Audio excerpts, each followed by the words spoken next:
మా మన షాపింగ్ అంటే ఆవిడ క్లాసెట్కి వెళ్తే సరిపోతుంది. మా మనవరాళ్ళు ఇద్దరు అంటారు, నాన్నమ్మ let's go to your closet closet అందరికీ షాపింగ్ అంటే అదే. ఓకే. సో ఝాన్సీ రెడ్డి గారు, ఎవరికైనా కూడా కోడలు అంటే ఒక కామన్ మహిళ, ఒక అమ్మాయి కోడలుగా ఉంటుంది. బట్ ఇవాళ మీకు ఒక ఎమ్మెల్యే కోడలుగా ఉంది. మొన్నటి వరకు ఆవిడ కూడా అందరిలాగే అంటే కామన్ మహిళగా ఉన్నారు కాబట్టి కామన్ కోడలుగా ఉంది. అప్పటికి ఇప్పుడు ఎమ్మెల్యే అయిన తర్వాత కోడలికి డిఫరెన్స్ ఏమైనా కనిపిస్తుందా? నాకేం డిఫరెన్స్ లేదు యాక్చువల్లీ. ఇప్పుడు ఇంకా మోర్ బాండింగ్ అనిపిస్తుంది. ఎందుకంటే ఊరు వెళ్ళినా మేమిద్దరం వెళ్ళాలి, హైదరాబాద్ వచ్చినా మేమిద్దరం రావాలి. సో ఇప్పుడు ఇంకా ఇద్దరం ఎక్కడ పోయినా మేమిద్దరం పోవాలి. అప్పుడు ఇంకా ఎమ్మెల్యే కాకముందు తన ఆఫీస్కి పోతే నేను ఇంట్లోనూ, అంటే వాళ్ళకి ఒక అమ్మాయి 3.5 year old అమ్మాయి ఉంది, లేదా తన బేబీ దగ్గర ఉన్నప్పుడు నేను ఆఫీస్కి పోవటం జరిగేది. సో మళ్ళీ ఇప్పుడు తన పండగలకైనా ఏదైనా పుట్టింటికి పోయేది. సో ఇప్పుడు ఏంటంటే మేమిద్దరం కూడా కాన్స్టెన్సీ పోవాల్సి వస్తుంది పండగలకి. ప్లస్ క్యాంపెయిన్ చేసినప్పుడు అక్కడే ఉన్నాం ఇద్దరము.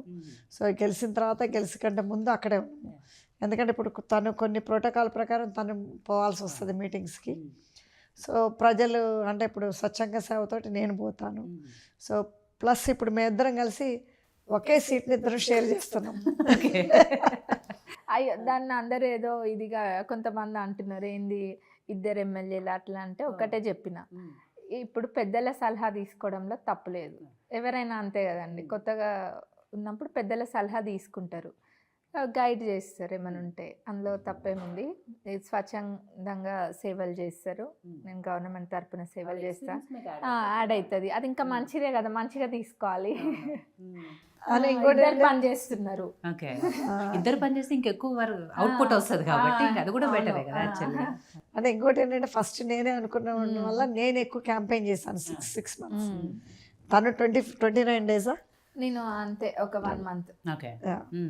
సో తన క్యాంపెయిన్ 1 month ముందు వచ్చింది, ప్రస్తుతం 1 month. ఓకే. సో యాక్చువల్లీ అక్కడికంటే మీరు ఇద్దరు ఇక్కడికి వచ్చిన తర్వాతే ఈ టైంలోనే ఎక్కువగా బాండింగ్ పెరుగుంటుంది, ఎందుకంటే మోర్ టైం కలిసి స్పెండ్ చేస్తున్నారు కాబట్టి. అక్కడైతే ఎవరి ఆఫీసుల్లో వాళ్ళు బిజీగా ఉంటారు, అక్కడ కూడా సేమ్ ఆఫీస్ లో పనిచేసే వాళ్ళం, బట్ ఎవరి వర్క్ వాళ్ళకు ఉంటుంది. కానీ మళ్ళీ ఈవినింగ్ అయింది అనుకోండి, మా అత్తమ్మ పేపర్ వర్క్ ముందేసుకొని కూర్చుంటారు పైన లాఫ్ట్ లో.